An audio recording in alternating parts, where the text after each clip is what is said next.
Hello दोस्तों, उम्मीद है आप लोग अच्छे होंगे। आज का सुविचार, जिसकी फितरत हमेशा बदलने की हो वह कभी किसी का नहीं हो सकता, चाहे वह समय हो या इंसान। दोस्तों, आज की कहानी का शीर्षक है एक पेड़ दो मालिक। अकबर बादशाह दरबार लगाकर बैठे थे, तभी राघव और केशव नाम के दो व्यक्ति अपने घर के पास स्थित आम के पेड़ का मामला लेकर आए। दोनों व्यक्तियों का कहना था कि वे ही आम के पेड़ के असल मालिक हैं और दूसरा व्यक्ति झूठ बोल रहा है।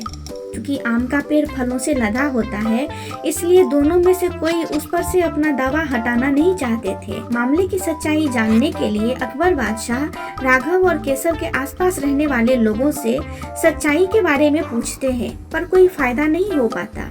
सभी लोग कहते हैं कि दोनों ही पेड़ को पानी देते हैं और दोनों ही पेड़ के आसपास कई बार देखे जाते हैं। पेड़ की निगरानी करने वाले चौकीदार के बयान से भी यह साफ नहीं हुआ कि पेड़ का असली मालिक राघव है कि केशव, क्योंकि राघव और केशव दोनों ही पेड़ की रखवाली करने के लिए चौकीदार को पैसे देते थे। अंत में अकबर बादशाह थक हार कर अपने चतुर सलाहकार मंत्री बीरबल की सहायता लेते हैं। बीरबल तुरंत ही मामले की जड़ पकड़ लेते हैं, पर उन्हें सबूत के साथ मामला साबित करना होता है कि कौन सा पक्ष सही है और कौन सा झूठ। इसलिए वह एक नाटक रचते हैं। बीरबल आम के पेड़ की चौकीदारी करने वाले चौकीदार को एक रात अपने पास रोक लेते हैं। उसके बाद बीरबल उसी रात को अपने दो भरोसेमंद व्यक्तियों को अलग अलग राघव और केशव के घर झूठे समाचार के साथ भेज देते हैं और समाचार देने के बाद छुपकर घर में होने वाली बातचीत को सुनने का निर्देश देते हैं। केशव के घर पहुंचा व्यक्ति बताता है कि आम के पेड़ के पास कुछ अज्ञात व्यक्ति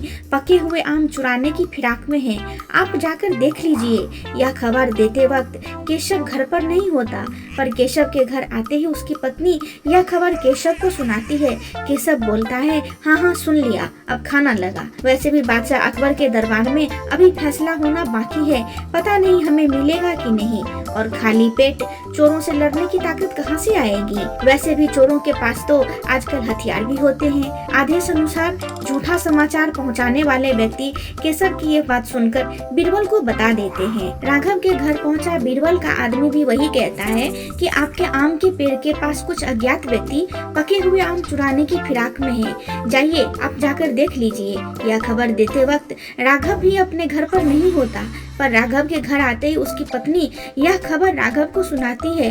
राघव आओ देखता है न ताओ, फौरन लाठी उठाता है और पेड़ की ओर भागता है। उसकी पत्नी आवाज लगाती है, अरे खाना तो खा लो फिर जाना। राघव जवाब देता है कि खाना भागा नहीं जाएगा, पर हमारे आम के पेड़ से आम चोरी हो गए तो वापस नहीं आएंगे। इतना बोलकर राघव दौड़ता हुआ पेड़ के पास चला जाता है। आदेश अनुसार झूठा समाचार पहुंचाने वाला व्यक्ति बीरबल को सारी बात बता देता है। दूसरे दिन अकबर के दरबार में राघव और केशव को बुलाया जाता है।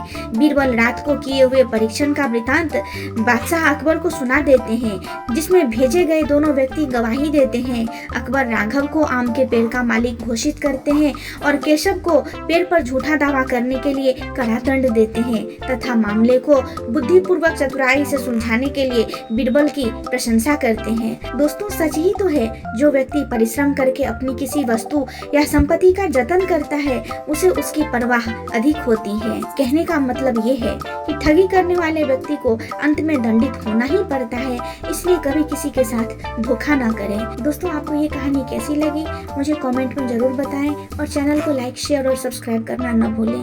धन्यवाद।